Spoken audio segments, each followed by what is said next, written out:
So artificial intelligence is central to the idea of autonomous agents. And while agents are not made up entirely of AI, an agent can't complete a full workflow of tasks without it. And this is because agents complete work that would have otherwise required a person who uses their reasoning to spend time doing something manually, like writing an email or processing an order form. And we've talked about prompting for AI before in a kind of more general way, and all of those tips are still true when we're prompting AI for agents. But when we create agents, our broadest goal really is to completely automate as much of the process as possible. And if we're successful, then the input from an actual human should be minimal if it's required at all. And to do that, we need to really make our AI steps do the same work that we would do. And this is all about the prompt. Think about an agent like a person. Imagine you have a process at work that you're responsible for, say, reviewing daily company performance stats and compiling them into an email for the company. You want to delegate this process to someone else. And when you teach someone to do it, you wouldn't just say, I review the metrics every day and write a summary email for the company. And why wouldn't you say that? Well, because who knows what that new person would produce? It's just too vague. There are many different variations of an email that would technically fit into those directions. If you did say something that vague and then got back an email that wasn't quite right, you'd revise the directions, provide more context, and maybe share a few examples of previous emails to make sure that the new person was doing exactly what you wanted and meeting your expectations. And delegating to an agent works in the same way. So let's do a deep dive on this now inside of an existing workflow. Here's a workflow that gets company data from the previous day, processes it, and then sends an email summarizing that data. Let's look at how we build our prompts into this to carry out the work. At 2 a.m. after each day, the workflow gets yesterday's company data from this stat log table. There's a column in this table that bundles up the day's information into JSON for easy sharing. And next is the part that we need AI to do. Here's an example of the email that's currently being manually written and sent each day. It has sections for metrics on pick time, order items, orders, and order values, and then an outline of the objects for the day based on that data. So we need to instruct our AI agent to write and send this email for us. To start off, we say specifically what the broad task is and what the tone of the email should be. We say, you are reviewing the stat logs from the day prior at Lumino Logistics. This email is coming from our automated operations platform, so it should be written in a system point of view. Now, if you want here, you can provide more details about the role that the AI is filling, like you're a department manager, etc., etc. But really for this email, I really just want it to be cut and dry. I just want it to be simple. So instead of specifying a role or anything like that, I'm actually going to provide more context about the format to really restrict the AI's response. I'm going to say, do not state where the email is coming from.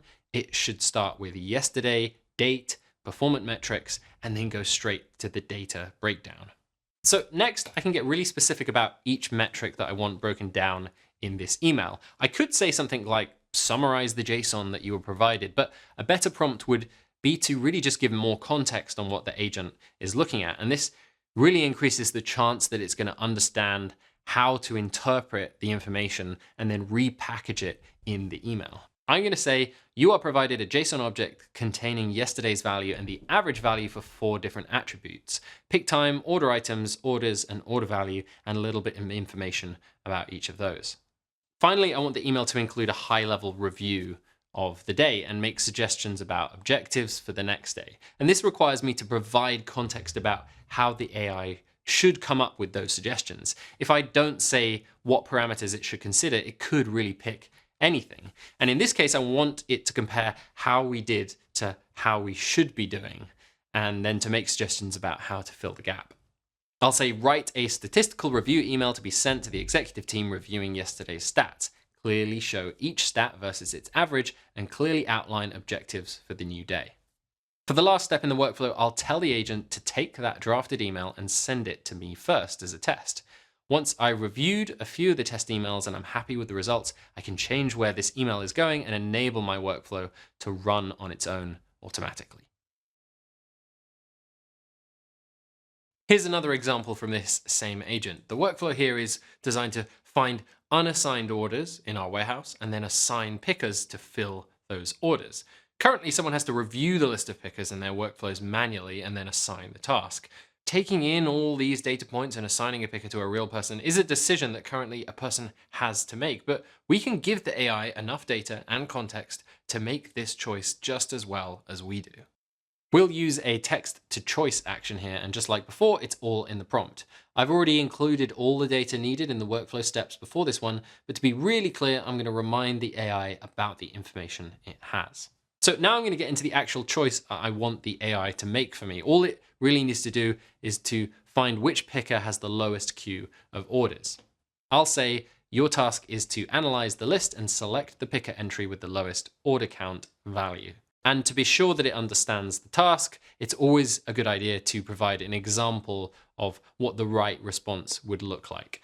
For example, we've shown 3 different pickers here and told it that it should return the second entry because it has the lowest order count. Now I want to make sure that the output is formatted correctly so that the rest of my workflow steps can actually use the data well.